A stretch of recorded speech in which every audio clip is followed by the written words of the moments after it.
இதனிடத்தில் மற்றொரு செய்தி குறித்த அவதானத்தினை செலுத்தலாம். இந்த தகவல் இவ்வாறு வெளியாகி இருக்கிறது. வீரகேசரிப்பதின் தகவலை நாங்கள் எடுத்துக் கொள்கிறோம்.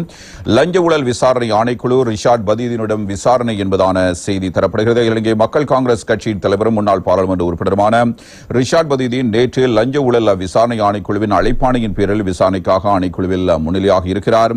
கடந்த காலத்தில் விவசாய அமைச்சை கொண்டு நடத்துவதற்காக ராஜகிரிய பகுதியில் உள்ள கட்டடம் ஒன்றை வாடகை அடிப்படையில் பெற்றுக்கொண்ட விடயத்தில் இடம்பெற்ற நிதி மோசடி தொடர்பாக லஞ்ச ஊழல் விசாரணை ஆணைக்குழு விசாரணைகளை முன்னெடுத்து வருகிறது. இந்த நிலையில் இந்த மோசடி தொடர்பாக வாக்குமூலம் ஒன்றை பதிவு செய்வதற்காக லஞ்ச ஊழல் விசாரணை ஆணைக்குழுவில் முன்னிலையாகுமாறு முன்னாள் பாராளுமன்ற உறுப்பினர் ரிஷாட் பதீதீனுக்கு அழைப்பாணை விடுக்கப்பட்டிருந்தது.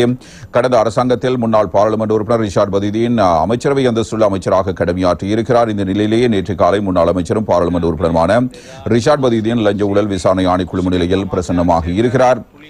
இது ஒரு முக்கியமான விடயமாக அமைகிறது. எனவே அமைச்சரவையில் எடுக்கப்பட்ட ஒரு தீர்மானத்துக்கு அமையவே அந்த கட்டடத்தை விவசாய அமைச்சுக்கு பெற்றுக் கொள்வதற்கான தீர்மானம் எடுக்கப்பட்டது. அந்த வகையில் என்ன நடந்தது என்பது தொடர்பில் அறிந்து கொள்வதற்காக இந்த அழைப்பாணை விடுக்கப்பட்டிருக்கிறது.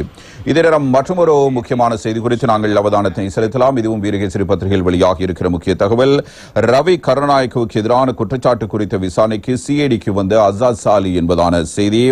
மேல் மாகாண முன்னாள் ஆளுநர் சிஐடிக்கு வருகை தந்திருக்கிறார். புதிய ஜனநாயக முன்னணியின் பாராளுமன்ற உறுப்பினரான ரவி கருணாநாயக்க தனக்கு சொந்தமான 150 மில்லியன் ரூபாய் பெறுமதியான காணி ஒன்றை போலி ஆவணங்கள் மூலம் அபகரித்ததாக முன்னாள் மேல் மாகாண ஆளுநர் அசாத் சாலி குற்றப்புலனாய்வு திணைக்களத்தில் பதிவு செய்துள்ள முறைப்பாடு தொடர்பான விசாரணைகளுக்காக நேற்று பிரசன்னமாக இருக்கிறார்.